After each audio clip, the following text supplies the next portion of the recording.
Hi there, my name is Zach Bridges and I teach tuba and euphonium at the Shenandoah Conservatory.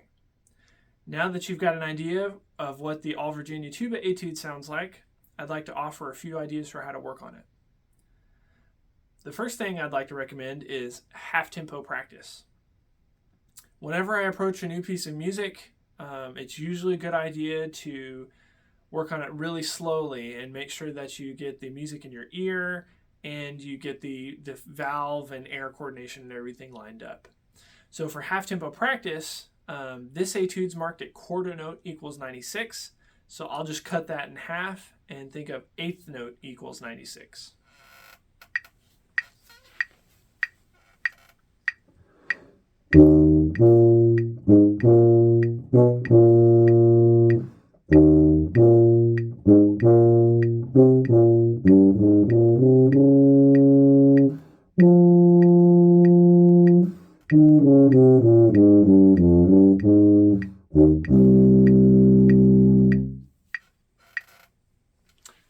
If that's still a little bit too fast, you can always slow it down from there.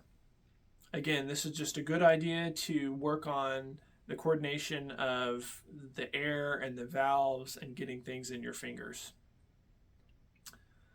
Another thing I like to do is subdividing. In the very first measure, we've got these dotted 8th, 16th notes, and it's really easy to tripletize that rhythm or play it a little wonky. So one of the ways I really like to work on that is I will actually play all the subdivisions.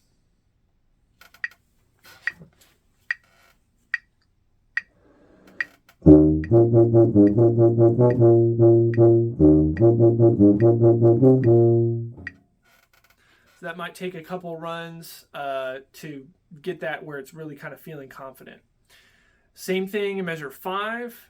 Since we have a dotted rhythm, we've got a dotted quarter note on beat 2, it'd be a really good idea to make sure that you're subdividing through that so that you're keeping time over those different note values.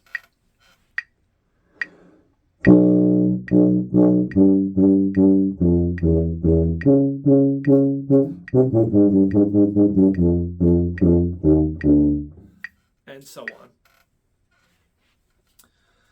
Last tip that I'd like to offer, I like to think of this as a march. So I want to keep all of my articulations as crisp and clean as possible.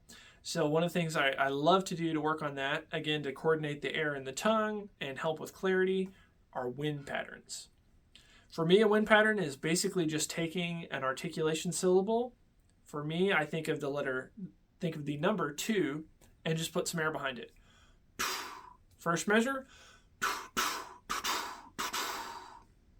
There's a couple other tricky passages, such as measure 19 at the end, where we have the slur 2, tongue 2, slur 2, 16th notes. That would be really good to practice slowly with a wind pattern. I'm going to give myself a little bit of help with the metronome here.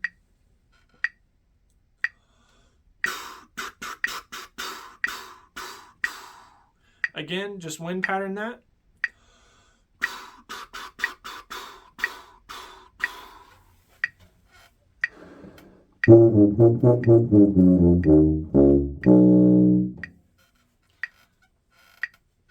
So again, that wind pattern just kind of helps me line up the tongue and the air before I add the variable of the instrument to help me with that kind of coordination. Wind patterns are also really good for the different kinds of articulations that are found in this etude. In measure 13, we have a marcato, and we also have a staccato over a slur. I like to practice that since it's over a slur. I like to interpret that as just using my air for different weights or lengths of notes within the slur. So a wind pattern of that might look like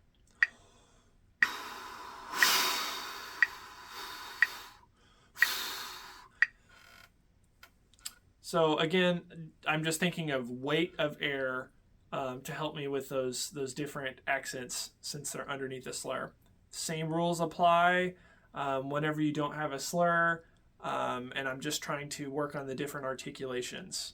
Again, wind patterns are a great way to work on that before I ever worry about adding all the different valves and the tube and buzzing my lips and all that kind of stuff. It's a great way to just kind of practice that.